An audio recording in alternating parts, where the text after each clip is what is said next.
우리나라의 당시의 모습을 보시면요, 양반 상놈의 계급제도가 있었습니다. 유교가 굉장히 우리나라에 오랫동안 자리 잡고 있었죠. 그래서 태어날 때 다행히 양반집의 자녀로 태어나면은 아무리 공부 못하고 바보 같아도 그 사람은 양반이에요. 그냥 틈만 하면 공부하고 자동적으로 수요율이 높아집니다.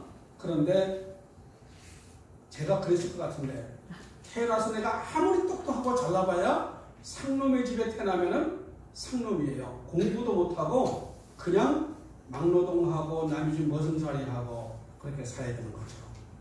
그리고 유교 그 관습 가운데 좋은 것들도 있습니다. 그런데 남존여비가 있어요. 남자는 존귀하고 여자는 비천하다. 그래가지고 남자는 밥 먹어도 좋은 자리에서 먹고 여자는 저 부엌에서 먹어야 되고, 굉장히 남존여비가 심했습니다. 이런 여러 가지 유교의 문제가 많았습니다. 그래서 예전에 제한테 그 책이 한 권 있는데, 공자가 나라를 망쳤다, 이런 책이 있습니다. 유교가 들어와서 이 국민성이 아주 안 좋아진 거예요. 이 남존여비, 이런 그 양반 상놈의 이런 계급제도가 아주 비성경적이고 안 좋은 것이에요. 또 하나 문제가 있는 거 뭐냐 하면은, 우리나라 불교가 오래전에 들어왔습니다. 이 불교가 들어왔는데, 불교는 윤회설을 강조합니다. 석가가 돛 닦아서 깨달았다는 게 이상한 걸 깨달았어요. 뭐냐면은, 사람이 살다가 죄를 짓고 잘못하면은 짐승으로 태어난대. 그래가지고 뱀으로 태어날 수도 있고 정말 돼지로 태어날 수도 있고 지나다니는 벌레로 태어날 수도 있고, 그게 그래서 정말 나쁜 짓 안 하고 착하게 살아야 인간으로 태어나고, 그렇게 생각하는 게 윤회론입니다. 말도 안 되는 거죠. 그래가지고 이 불교에 심취한 사람들은 벌레를 함부로 못 밟아요. 길을 들어갈 때 혹시 개미를 밟았다가 조상님 밟을 수 있잖아. 그러니까 얼마나 그런지 몰라. 근데 요즘에 보니까 스님도 고기 잘 먹는 분도 계시더라고요. 예. 그 다음에 우리나라의 샤머니즘, 이 무당문화. 우리 지금 여러분들은 이런 모습을 실제로 잘 안 볼지 모르겠어요. 우리가 어렸을 때는 동네에 이 무당들이 엄청 많았습니다. 뭐 갑자기 뱅뱅뱅뱅 소리 나는 거 가보면은 무당이 막 춤추면서 굿하고 있는데, 뭐 며칠 동안 해요. 밤새도록 하니까 막 시끄러워서 잠도 못 잘 정도로 막 그렇게 굿하고 그렇게 합니다. 우리 집에도 우리 어머니가 굿을 많이 했어요. 그래가지고 집에 누가 아프면 신인으로 했는가 보다 무당 불러다가 굿하면 하루 저녁 옛날 돈으로 100만원, 200만원, 또 일주일 동안 하면 1000만원씩 돈 내기도 했어요. 말도 안 되는 이야기죠. 그래가지고 새해가 맞이하면은 토정 비결을 보면은 몇월 달에는 물 조심하라. 그러니까 제가 여름 다 되는데 7월 달 되는데 우리 어머니가 무대 점 보고 왔는데 7월 달에 내가 물 조심하라 그랬대. 절대 내 따라 바닷가 가지 말라 그래가지고 얼마나 힘들었는지 몰라요. 또 우리 친구는 점 보고 왔는데, 당신은 절대 차 운전하지 말라고 무당이 얘기했다고, 차 운전하면 큰일 난다고. 그래가지고 우리 친구가 마땅하게 할 일이 없어가지고 거의 세상말로 논팽이로 살다가 할 수 없이 나중에 택시 운전사 됐어요. 아직까지도 교통사고 한 번도 안 났습니다. 이런 일들이, 그래서 이런 말이 있었어요. 무당이 나라를 운영하고 있다. 아니, 무당이 사람들 마음을 다 움직여서 이래라 저래라 그러니까 대통령 말보다는 무당 말이 더 우선인 거라. 이런 엉터리들이 우리나라에 많았습니다. 이런 여러 가지, 그리고 술, 도박, 지금도 문제가 있지만은 옛날부터 우리나라 사람들은 거의 80, 90%가 농사 지었잖아요. 농사 지는데 지금처럼 하우스 농사가 아니라 일반 농사 지니까 겨울에는 농한기예요. 가을에 보리 심고 유채 심으면은 겨울에는 할 게 없어요. 그러면은 가을에 쌀 보리 수확해가지고 그거 팔아가지고 남자들이 도박판에 가가지고 밤새도록 도박하면서 다 날리고 거기서 술 먹고, 그러면 술과 도박 문제가 아주 심각해가지고 가정이 깨어지고 어린당하는 경우들이 너무너무 많았습니다. 이것이 우리나라의 100년 전 이전의 모습이었습니다.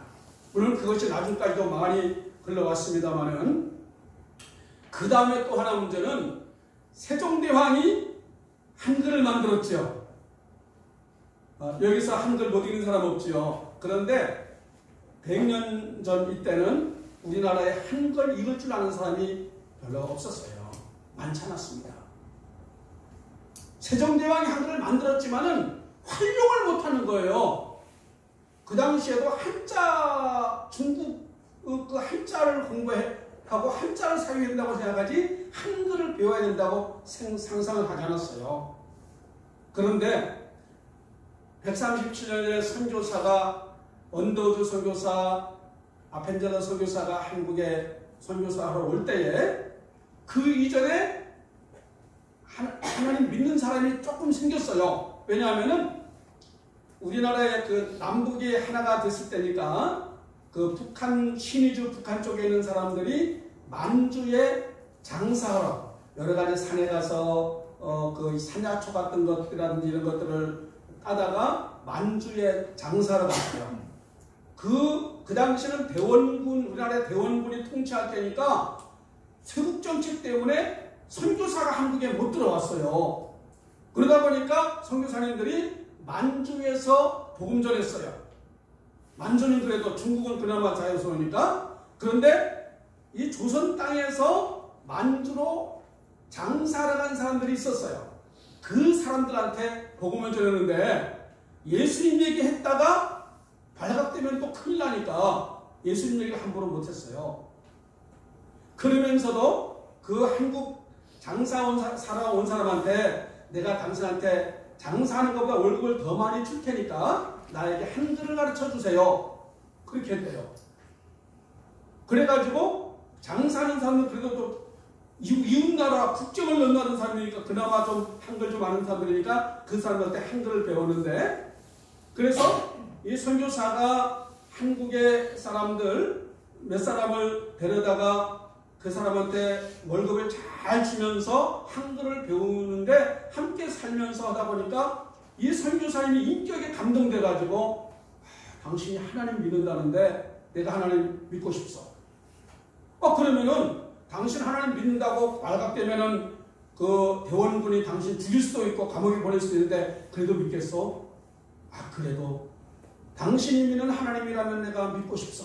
그래가지고 믿으면서, 그래서 그 한국의 장사꾼이 가르쳐준 그 한글을 통해 가지고 한글 성경을 만들었어요. 그 당시에 중국 성경은 있었어요. 중국의 복음이 훨씬 먼저 들어갔기 때문에. 그리고 일본의 대사로 간 분을 통해 가지고 일본에서 또 한국말로 번역이 됐어요. 그래가지고 한국말로 만들어진 마가복음이라든지 그 당시에 쪽복음을 가지고 선교사들이 한국에 와서, 그때부터 이미 대원군은 없을 때니까 복음을 전하기 시작했어요. 복음을 전하기 시작하면서 결국은 어떤 일들이 있었는가 하면은 우리나라의 교회가 이제 한 교회, 두 교회 지역마다 저 평양을 중심으로 생겨나는데 이 교회마다 가장 먼저 한 게 야학을 냈어요.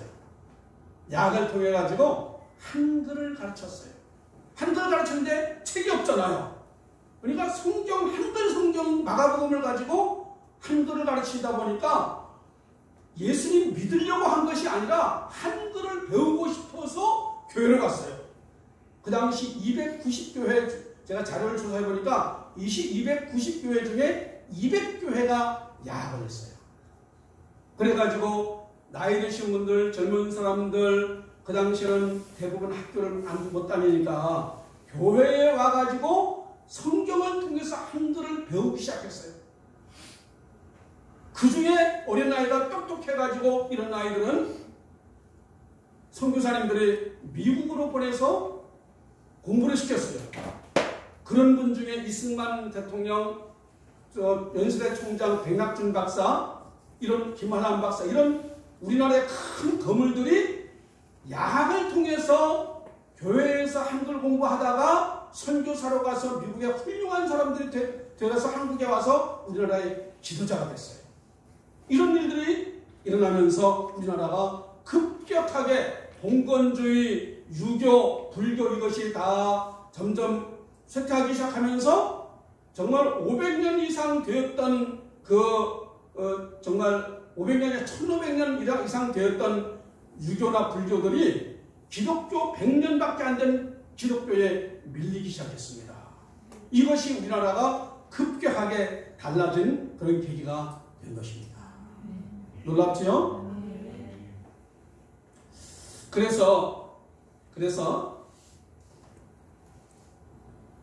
서울에 가면은 양화진 선교사 묘지가 있습니다. 이번 1월 달쯤에 우리 교우들이 그곳에 가보려고 합니다. 서울에 있는 친구들은 개인적으로 가봐도 좋겠어요.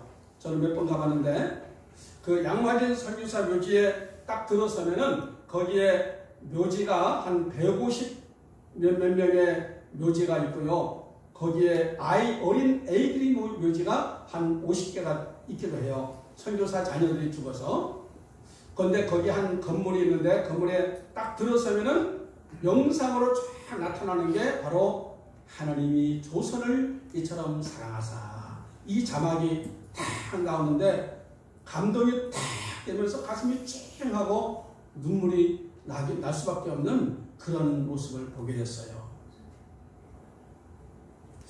우리 하나님께서 정말 그 당시에는 우리나라가 지금 전 세계의 동남아, 아프리카의 아주 미개한 나라를 여러분 아시지요? 맨발로 다니고 저도 먹지 못해가지고 산에서 풀 뜯어다가 먹고 거리에는 거지가 득실하고 목욕을 안 해가지고 몸에 막 이가 막 생겨가지고 몸이 가렵고 피부병 생기고 그러한 그 가난한 나라가 100여 년 전에 우리나라의 모습이었습니다. 여러분들 몸에 옷에 이 없지요? 이가 뭔지도 잘 모를 거라. 저는 초등학교 때 이가 너무 많아가지고 밤에요 옷을 벗어가지고 속에는 이런 사이에 이가 얼마나 많은지 잡아가지고 하다 보면 손에 피가 다 묻고 그러면서 성장했습니다. 먼 세월이 아니었어요. 그런 세월을 사는 너무나 비참한 이 나라에 하나님께서 조선을 이처럼 사랑하사 선교사님들을 이 나라에 보내주시고 이 나라가 놀랍게 좋아지기 시작했습니다. 오늘 이 자리에 있는 말씀처럼 흑암에 행하던 백성이 큰 빛을 보고 사망의 그늘진 땅에 거주하던 자에게 빛이 비치도다. 할렐루야. 그래서 세계적으로 가장 가난했던, 거꾸로 몇 등 안에 들었던 이 조선이라는 나라가 100여 년 사이에 세계의 1등, 정말 한 10위권 이내로 들어서는 어마어마한 변화를 일으킨 것이 예수 그리스도 복음이 이 한국에 들어와서 하나님의 역사 빛이 비춤을 통해서 이 나라가 이렇게 달라졌다는 사실을 우리가 알아야 될 줄 믿습니다. 그래서 우리나라에 처음 복음 전했던 언더우드 선교사님이세요. 이 선교사님이 그 넷째 손자가 지금 한국에 살고 있어요. 피터 언더우드 박사인데 우리나라 말하는 원한석 박사. 이분이 이렇게 얘기합니다. 우리 사대조 할아버지, 언더우드 할아버지가 130여 년 전에 이 나라가 이렇게 달라질 줄을 상상이나 했겠는가, 그렇게 얘기하는 것입니다. 여러분, 하나님께서 이 나라를 사랑해 주셔서 그 은혜를 입고 우리가 이만큼 좋은 세상에 살고 있는 것은 우리가 분명하게 알아야 할 줄 믿습니다. 그래서 오늘 이사야 말씀을 우리가 찾아가 보는데, 이사야서는 예수님 태어나기 700년 전, 기원전 8세기경에 있었던 말씀이 이사야서가 되겠습니다. 이 말씀이 지금 현실 우리에게 어떤 관계가 있는가 한번 우리가 보기 원합니다. 그래서 이사야 5장으로 여러분 성경 다 있죠? 앞으로 가서 이사야 5장으로 가보십시오. 이사야 5장 1절에 보니까 나는 내가 사랑하는 자를 위하여 노래하되 사랑하는 자의 포도원을 노래하리라. 우리 하나님이 하는 말입니다. 내가 사랑하는 자에게 포도원이 있으며 이 포도원은 당시에 이스라엘 나라를 상징하고 현재 우리에게는 우리나라 우리 삶의 터전을 포도원이라고 볼 수가 있을 거예요. 포도원에 나무가 있죠. 그래서 2절에 보니까 땅을 파서 돌을 제하고 극상품 포도나무를 심었도다. 자, 포도나무를 심습니다. 당시에 이스라엘이라는 나라에 이스라엘 그 백성들이 있었어요. 현재 우리나라에 지금 저와 여러분들이 있습니다.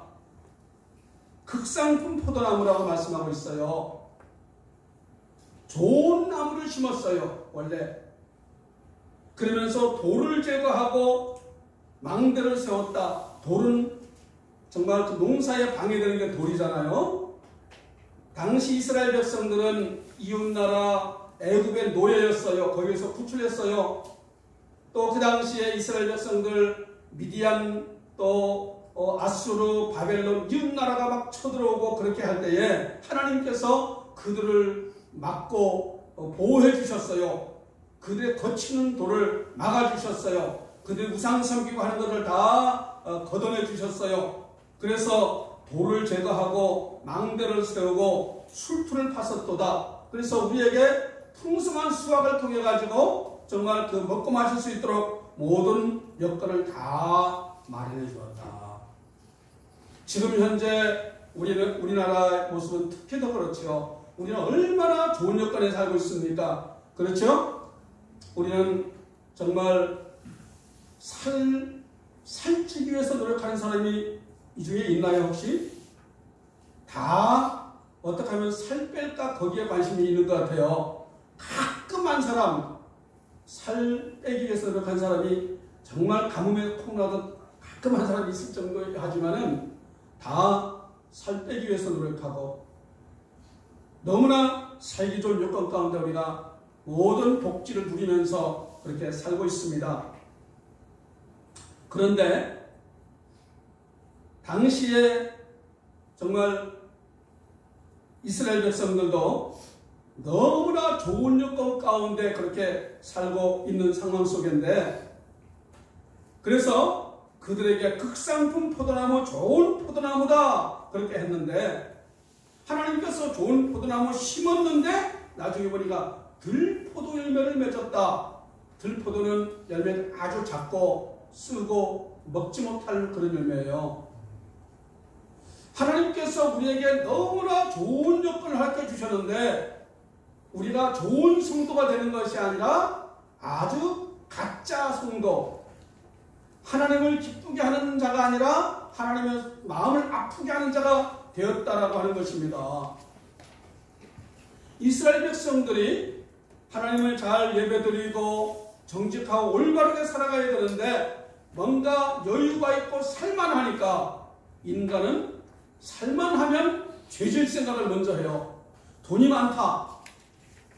돈을 많은 걸 통해서 어려운 사람 나눠주고 하나님 기쁘게 하자는 것보다는 죄질 생각을 먼저 해요. 내가 건강하면 하나님 기쁘게 하자는 것보다는 건강함을 통해 가지고 뭔가 쾌락을 누리고 즐길 것을 찾는 게 우리 인간이 죄성이 있기 때문에 그렇게 되는 거죠. 그래서 하나님은 이렇게 가슴 아프게 얘기합니다. 5장 8절을 보세요. 가옥에 가옥을 지으며 전토에 전토를 더하여 빈틈이 없도록 하고 이 땅 가운데 홀로 거주하는 자는 화 있을진자.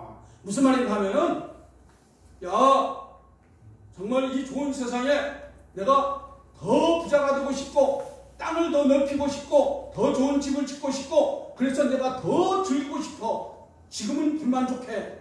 내가 20평 아파트인데 30평, 50평짜리 살고 싶고 좋은 정말 차를 최고급 정말 외제차 제일 좋은 거 타고 싶고 제일 높은 자리에 올라가서 떵떵거리면서 살고 싶어. 이것들이 보통 우리 사람들의 마음인 거죠. 여러분 혹시나 여러분 중에 내가 열심히 공부해가지고 내가 좋은 대학 나오고 좋은 직장 가서 내가 정말 보란듯이 멋지게 살고 싶어? 남이 어떻든지 말든지 내가 정말 잘 살고 싶어? 내가 성공했다는 소리 듣고 싶어? 그런 사람이라면 오늘 이 말씀과 같아요. 홀로 거주하려는 자들은 화 있을진저 이렇게 얘기하는 것입니다. 그러면서 구절에 보니까 그러한 자에게 정령이 허다한 가옥이 황폐하라 하리니 이렇게 하나님께서 정말 진노하고 있는 소식을 우리가 알아야 것입니다. 그것이 이 당시에 정말 현실인 것이었죠. 자, 우리 20절로 가보세요. 이사야 50장 20절, 5장 20절. 우리 20절부터 22절까지 말씀의 뜻을 생각하시면서 같이 읽어봅니다.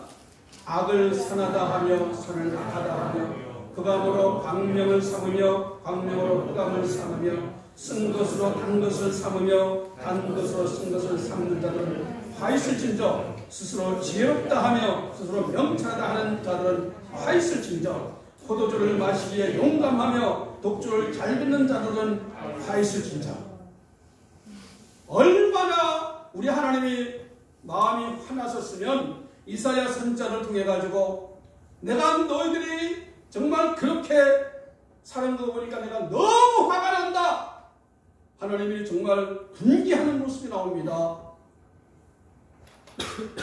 하나님께서 지금 우리를 보고 계실 텐데 우리가 마음속에 생각하는 것 삶의 행동을 보면서 하나님 어떤 마음을 가지고 있을까? 내가 너희들을 극상품 포도나무로 심고 정말 하나님의 축복 가운데 잘 살라고 해 그렇게 좋은 여건 만들어뒀더니 더 욕심내고 더 즐기려고 하고 아주 이기적으로 살아가는 너희를 보니까 정말 악한 것, 정말 세상에 여러분 정말 별로 안 좋은 것들 있잖아요. 악한 것들 가지고 저거 좋은 거야. 돈 명예 관세 쾌락 저거 좋은 거 나도 해보자. 이 악한 것을 선하다고 하고 선한 거 이웃을 사랑하고 섬기고 예배드리는 거 그거 선한 것 가지고 그거 뭐해? 쓸데없는 거야. 그럴 시간 있으면 더 놀러 가자. 이러한 이 악한 인간의 모습을 얘기하고 있는 거예요. 쓴 것을 보고 단 것이라고 하고 단 것을 쓴 것이라고 하고 그래서 정말 포도주를 마시고 독주를 마시고 당시에 이스라엘은 우리나라처럼 어디나 물이 좋지 않아요. 이스라엘 가보면 알 수 있어요. 그래서 거기는 그 대신 포도가 생산이 많이 되니까 포도즙을 짜가지고 포도즙이 보통 음료수로 마셔요. 그런데 그 당시 냉장고가 없다 보니까 좀 있으면 이게 발효가 돼가지고 술같이 돼요. 그냥 알코올화가 되니까 먹으면 기분이 좋잖아. 그러다 보니까 진짜 목말라서 피로하게 마시는 정도가 아니라 오히려 술을 즐기는 쪽으로 바뀌는 거예요. 그래서 이렇게 얘기합니다. 술 마시는 사람들이 술 취하지 말라 그랬지 나는 취하게는 안 마셔요. 그렇게 핑계대는 경우도 있지요. 담배 피우지 성경에 담배란 게 없잖아. 그렇게 얘기합니다. 성경에 화투가 없잖아. 정마장 없잖아. 그렇게 얘기한다면 말이 안 되는 거죠. 성경의 전체적인 가르침은 하나님을 경외하고 우리에게 주신 건강, 물질, 시간 모든 여건을 하나님이 주신 것으로 알고 우리가 하나님의 뜻대로 올바르게 사용해야 될 줄 믿습니다. 그렇지 않고 내 중심적으로 내 쾌락을 위해서 내 만족을 위해 살아간다면은 우리 하나님께서 화 있을진저 그렇게 말씀하고 있다는 사실을 우리가 알아야 할 줄 믿습니다. 그래서 그 결과가 어떻게 되는가? 그 결과가 어떻게 될까? 우리 8장으로 가보세요. 8장 9절. 8장 9절. 우리 다 함께 읽겠습니다. 너희 민족들아 함성을 질러보아라. 그러나 끝내 패망하리라. 너희 먼 나라 백성들아 들을지라. 너희 허리를 동이라. 그러나 끝내 패망하리라. 너희 허리에 띠를 띠라. 그러나 끝내 패망하리라. 너희는 함께 계획하라. 그러나 끝내 이루지 못하리라. 말을 해보아라. 끝내 시행되지 못하리라. 아멘. 그렇습니다. 내가 아무리 힘쓰고 노력했다고 되는 게 아니에요. 하나님이 막아버리면 인간이 아무리 발버둥치고 잘 살려고 하고 행복하려고 하고 건강하려고 해도 하나님이 막아버리면 하루아침에 끝나는 줄 믿습니다. 이걸 알아야 돼요. 저는 가끔 이런 정말 불행한 소식을 들을 때가 있습니다. 저 사람이 굉장히 잘생기고 똑똑하고 사람 성품도 좋아, 나쁘지 않아. 그래가지고 너무 좋은 환경에 좋은 사람 만나서 좋은 환경에 살다 보니까 굳이 하나님 믿을 필요가 없어. 그냥 너무 좋은데 뭐 굳이 그렇게 교회 갈 필요가 있어? 그렇게 살던 사람들이 언젠가 정말 큰 하나님을 만나가지고 정말 그 가정에 어둠이 들이우고 패망의 길로 가는 경우들 얼마나 많은지 모릅니다. 인간의 힘과 노력으로 되지 않는 게 너무나 많습니다. 온 세상을 통치하고 다스리시는 하나님이 지켜줘야 할 줄 믿습니다. 이것을 분명히 우리가 알고 믿으셔야 돼요. 그래서 어떻게 됩니까? 우리 8장 21절 22절을 함께 읽겠습니다. 이 땅으로 헤매며 곤고하며 굶주릴 것이라. 그러나 굶주릴 때에 격분하여 자기의 왕과 자기의 하나님을 저주할 것이며 이를 쳐다보거나 땅을 구워보아도 환난과 흑암과 고통이 흑암을 뿌리니 그들이 심한 흑암 가운데로 쫓겨들어가리라. 우리가 정신을 차려야 됩니다. 미국은 정말 청교도인들이 중심돼가지고 진짜 힘들고 어려울 때에 전적으로 하나님을 믿었어요. 그래가지고 청교도인들이 미대륙으로 건너가서 아무리 힘들고 어려워도 온전하게 예배를 드렸습니다. 그 청교도 이야기를 들어보면은 처음에 그들이 그 플라워 홀을 타가지고 미국에 갔는데 정말 수백 명이 갔는데 나중에 한 50여 명, 51명인가 남았다고 하죠. 그런데 너무 추웠습니다. 그 당시에 딱 미국에 들어가는데 너무 추워가지고 유지할 집이 없었어요. 그래서 땅굴을 파가지고 땅속에 가서 한동안 생활했습니다. 집이 너무 필요하죠. 그런데 그들은 우리가 살 집보다 땅굴에 비참하게 있으면서 집을 짓기보다 먼저 하나님의 성전을 세우고 하나님 앞에 예배드리는 걸 더 우선했어요. 아무리 힘들고 어려워요. 그러면서 그 중에 두 부류가 나눠졌죠. 나중에 보니까 저 원주민들을 만나면서 나중에 보니까 거기에 막 황금 맛이 막 있는 거예요. 그 두 부류 사람들, 순수한 청교도 사람들은 어떤 경우가 있어도 우리는 철저하게 하나님 믿고 살아간다. 그러한 사람들이 있었고, 한 부류의 사람은 때가 언제냐? 기회를 놓치면 안 된다. 남미로 내려가서 열심히 정말 금광에 투자하고 했던 사람들이 있었는데, 순수하게 하나님을 바라보고 믿음으로 살았던 청교도인들, 그들은 지금의 미국의 북왕 하나를 이루었고, 남미로 가서 정말 돈과 그런 걸 쫓아가고 나중에 활락을 쫓아갔던 그 남미 사람들은 비참하게 살아갔다 하는 그런 이야기들이 결론적으로 이어지기도 하죠. 물론 개별적으로 가면 다양한 이야기가 있겠지만은 총론적으로 볼 때 그렇다는 것입니다. 여러분, 우리 사람들이 생각할 때에 내 생각하고 내 계획한 대로 될 것처럼 생각하지만은, 그러나 하나님이 지켜주지 아니하시면 인간의 노력과 힘은 한계가 있는 것입니다. 이 어둠의 악한 세력이 붙잡고 있기 때문에 내 힘과 노력으로 될 수가 없는 것인 걸 우리가 알아야 됩니다.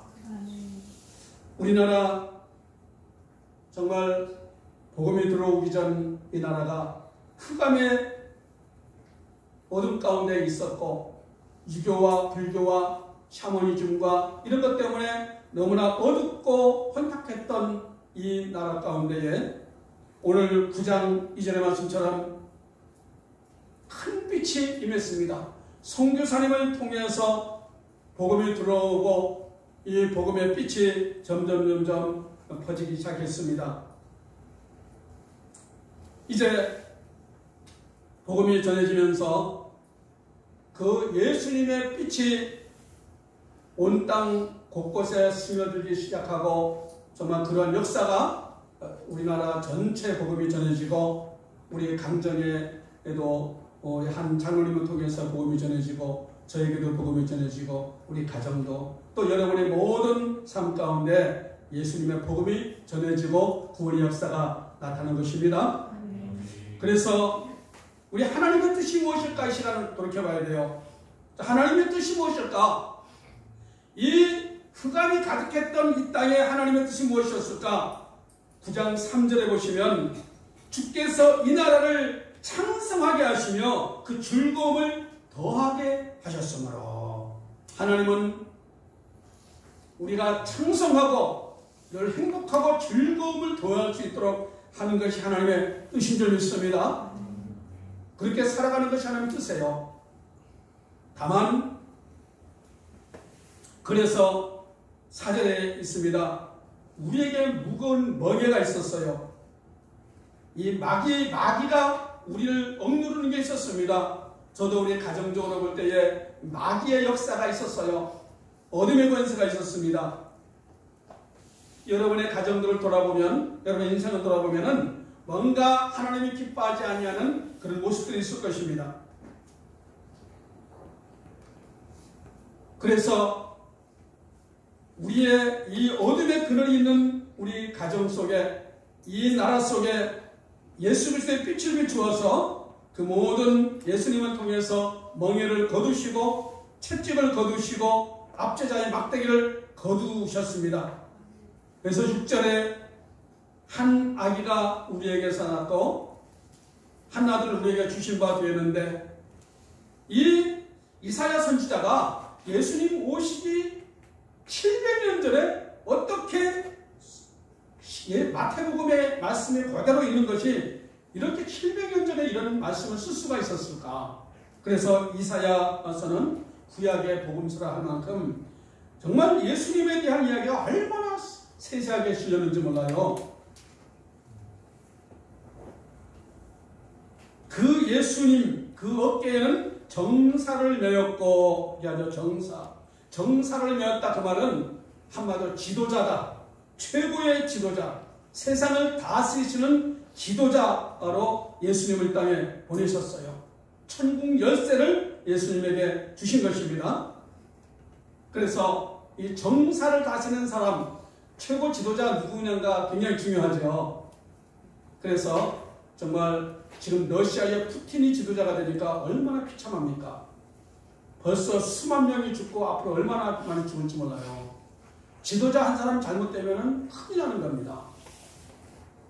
우리나라에도 정말 좋은 지도자도 있었고 악한 지도자도 있었습니다. 그러나 하나님께서 좋은 지도자를 세워서 나라를 바르게 이끌어가고 있는데, 하나님께서 예수님이라는 지도자를, 예수님을 외계 정사를 메어서 나라를 정말 돌보도록, 온 세상을 돌보도록 그렇게 하셨습니다. 그래서 그 어깨에는 정사를 메었다. 그 하늘과 땅의 권세를 가지고 정사를 메고 그의 이름은 기묘자라 모사라. 이 기묘자라 말은 기이하다, 신기하다 이런 뜻이 있습니다. 그래서 기묘자, 여러분 우리 예수님의 어떤 인격, 성품, 예수님의 말씀 이런 것들 보면은 정말 보통 사람의 생각과 수준과 다르죠. 아주 예수님은 기묘하셨습니다. 그래서 당시에 귀신 들린 사람이 있었잖아요. 귀신 들린 사람. 귀신 들린 사람 아무도 건들지 못해요. 무덤가에서 살고 사람들이 지나가면은 아무도 건들 수가 없어요. 제가 귀신 들린 사람을 한번 제압해본 경험이 있습니다. 제가 신학교 다닐 때 집에 왔는데 우리 서귀포 친척이 있는데 친족 지금 내 3살 밑에 동생이 귀신 들렸어요. 그 아버지가 무당입니다. 귀신 들렸는데 덩치가 저보다 키가 약간 작아요. 덩치가 저보다 약해요. 그런데 그 형님들이랑 한 5사람이 붙잡아도 붙잡지 못할 만큼 귀신 들리니까 그래가지고 겨우겨우 붙잡아가지고 쇠사슬에 묶어가지고 저 토평에 있는 과수원에다가 묶어놨는데 아주 굵은 쇠사슬을 여기 해가지고 자물쇠를 재놨어요. 그래가지고 그 과수원 그 관리 그 큰 기둥에다가 한쪽 묶고 하나는 밖에 있는 나무에다가 묶어가지고 이 큰 굵은 줄 해가지고 잠잘 때는 창고에서 잠자고 밖에가 볼일 보면 과수원에 가서 볼일 볼 수 있도록 그렇게 묶어놨더라고요. 그래가지고 제가 정말 그때는 무식이 용감했지 그 키달라 그래가지고 풀고 제가 기도원 가서 데려가서 기도원에서 회복되는 그런 사례가 있었어요. 그런데 이 군대 귀신은 귀신이 2,000명이나 들어갔어요. 아무도 건들지 못했어요. 무서워가지고. 그런데 예수님은 간단하게 귀신아 그 사람에게서 나가 큰 소리 하지 않아도 귀신이 꼼짝 못하고 귀신이 다 나가고 그 사람이 살아날 역사였습니다. 죽은 자를 살리는 능력이 있었습니다. 이 엄청난 권세. 그래서 예수님은 기묘자였어요. 기묘자 모사라는 말은 한마디로 아주 정말 우리 책사라는 말 들어봤죠? 책사. 옛날 삼국지의 유비의 책사가 누구였죠? 제갈량이라는 아주 재능꾼 책사가 있어가지고 유비가 나중에 정말 삼국 통일할 수 있도록 만든 게 이 책사가 옆에서 조언하는 거죠. 여러분 예수는 모사이시다 그 말은 예수는 우리의 책사가 되십니다. 그래서 우리는 돕는 자, 성령은 우리의 보혜사라고 하죠. 여러분 예수는 우리의 보혜사, 돕는 자인 것을 분명히 믿기 바랍니다. 그러한 예수님이 이제 전능하신 하나님으로 영존하신 아버지 평강의 왕으로 우리 가운데 오셨습니다. 이제 우리가 어떻게 살아야 할 것인가? 정말 여러분의 인생, 여러분의 가정에 어둠이 있다고 느끼십니까? 저는 우리 가정에 이 어둠이 있어가지고 참 힘든 세월을 많이 보냈습니다. 울면서 보내고 정말 금식하면서 보냈던 그런 시간들이 있었습니다. 그것이 오히려 저를 더 성숙하게 만들었어요. 어둠이 있다면 반드시 빛이 임하면 됩니다. 할렐루야. 아무리 깜깜하고 어두워도 빛이 비치면 어둠은 그 순간에 사라집니다. 여러분의 인생 가운데에 어둠이 있고 아픔이 있고 해결하지 못할 문제가 있다고 느낄 때에 예수님의 빛이신 예수님을 모셔드리기 바랍니다. 여러분의 마음속에, 여러분의 가정 속에, 우리 인생 속에 예수님의 빛을 모셔드리면 어둠이 떠나가고 마귀 권세가 떠나갈 줄 믿습니다. 그 권세를 힘입고 기묘자가 되시고 모사가 되시는 예수님을 나의 주인님으로 모시고 살아가기를 축복합니다. 9장 7절 끝에 보니까 이 말씀이 있어요. 이 말씀에 제가 얼마나 가슴이 뜨거웠는지 몰라요. 따라해보세요. 만군의 여호와의 열심이 이를 이루시리라. 여호와의 열심. 자, 우리 예수님, 우리 하나님께서 어둠 가운데 있는 우리나라, 이 깜깜한 이 나라를 살리기 위해서 선교사들을 보내가지고 선교사님을 계속 돕습니다. 선교사 두 분만 온 것이 아니라 그 전부터 한국교회사를 보면 여러 가지 사건이 있었고 그 후에도 의료 선교사 여러 선교사들이 여기저기 들어와서 지금 우리 전라도에 가보니까 전라도에도 정말 선교사님 가족이 와가지고 사대까지 다시 안 가고 아내가 죽고 딸이 죽고 했는데도 그 자녀 후손들이 지금까지 나와서 계속 선교 활동하고 있고 전 세계에 우리 하나님께서 얼마나 구석구석에 우리 한국의 조선에 우리 선교사가 필요해. 저 어디에서 우리 선교사 와라. 너 이리 와라. 정말 저 고아들을 위해서 정말 너가 와서 도와라. 그러면서 하나님께서 얼마나 어쩌면 집요하게 이 한국을 살리기 위해서 애쓰셨을까. 우리 여기 선교사님도 계시고 또 우리 선교사님들이 여러분들을 키우기 위해서 정말 여러 가지 제대로 정말 대우도 받지 못하면서 헌신하고 있지만은 우리 수많은 선교사들이 아무 좀 대가 없이 알아주는 것 없이 헌신하고 눈물 흘리면서 정말 일하고 있습니다. 하나님의 열심으로 인해서 여호와 하나님의 열심이 저들 가운데 임하기 때문에 그들을 희생하고 정말 노후에 아무 보장 없으면서도 최선을 다해서 주의 일을 감당하고 있는 것입니다. 원하는 것은 여호와의 열심이 우리 가운데 임하기를 바랍니다. 제가 언제가 이런 감동이 왔어요. 목사님들 보면은 솔직히 말해가지고 은퇴 후에 어떻게 할 것인가, 어떤 대우받을 것인가, 은퇴 야금 어떻게 될 것인가 이런 생각 솔직히 할 때가 있습니다. 사람이니까 또 필요하기도 해요. 그런데 선교사님들은 아무 대책 없는 분들이 또 많으세요. 어쩌면 우리가 이 만군의 여호와의 열심, 정말 이 땅을 살리고 싶고 하나님의 뜻이 이 땅을 이루고 싶고 여러분의 가정을 복음화하고 싶고 예수님으로 인하여 이 세상이 더 하나님이 원하시는 세상이 되기를 원하는 마음으로 여호와 열심으로 우리가 나가기를 바랍니다. 따라해 봅시다. 여호와 열심으로 살게 하옵소서. 여러분, 게으른 것은 죄예요. 여러분이 공부해도 최선을 다해서 공부하고 우리 직장에서 일해도 최선을 다해서 하나님 앞에 예배드리는 것도 최선을 다해서 전심을 다해서 예배드리고 하나님을 기쁘게 하고자 그렇게 살아가기 바랍니다. 여호와 열심으로 살아갈 때 하나님께서 여러분의 가정에 좋은 역사가 있을 것이고 여호와 열심으로 살아갈 때에 이 나라가 우리가 사는 세상이 더 하나님이 기뻐하는 좋은 세상으로 바뀔 줄 믿습니다. 우리에게 복을 주셨다면 최선을 다해서 선교하고 나누기를 힘쓰고 우리 그렇게 살아가길 바랍니다. 우리가 기도할 때에 하나님 나에게 우리 가정에 복을 주십시오만 기도하는 것이 아니라 하나님 온 땅 가운데 저 어둠 가운데 있던 이 조선을 살리셨던 하나님의 은혜가 이 땅 가운데 있게 하여 주옵소서. 우리 함께 기도하면서 나갈 수 있기를 바라겠습니다. 우리 찬송가 96장 부르고 함께 기도하겠습니다.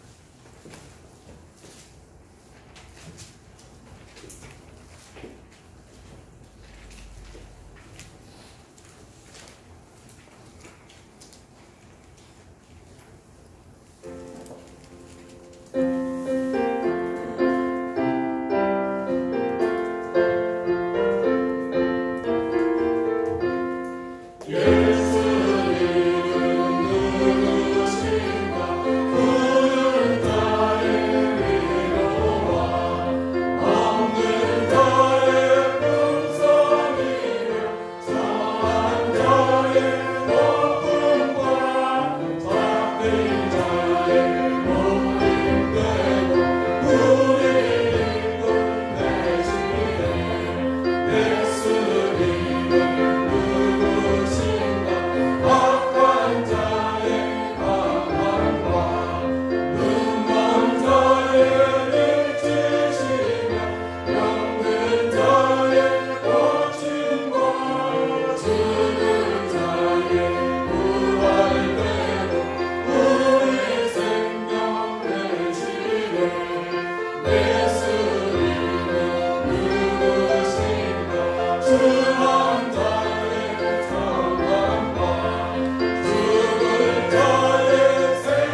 하나님의 뜻이 우리 가정에 정말 내 인생 속에 이루어지기를 원하면서 살아가게 도와주십시오. 우리 결단하고 고백하는 기도를 주님 앞에 올려드리겠습니다. 기도하십니다.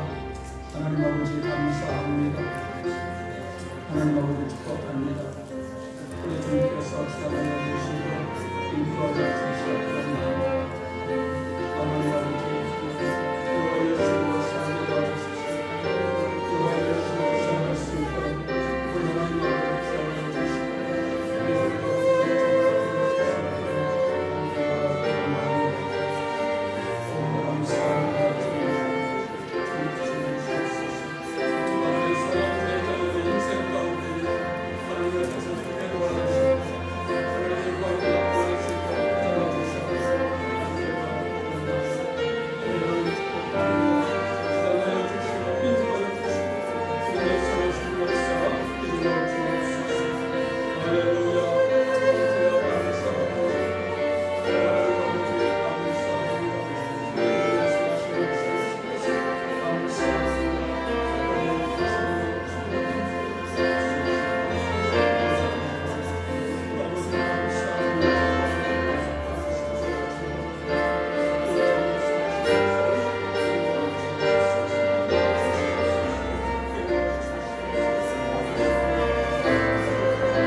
우리 하나님 고맙습니다.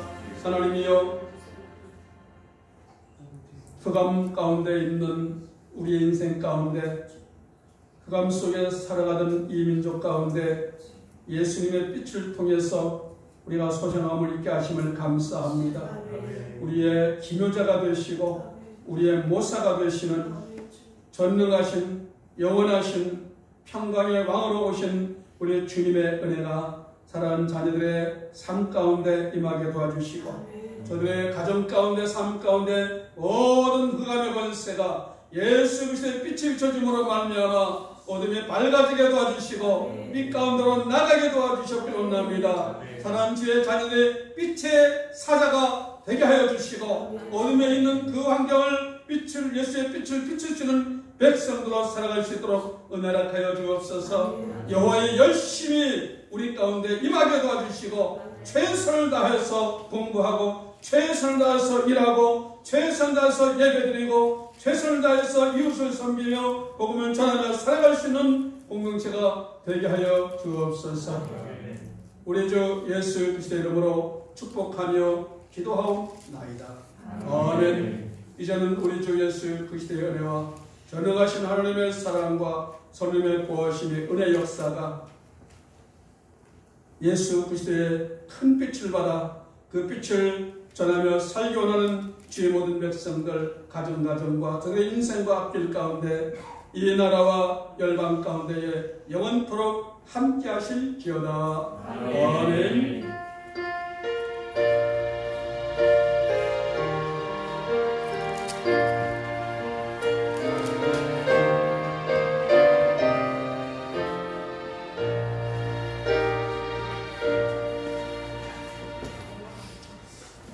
광고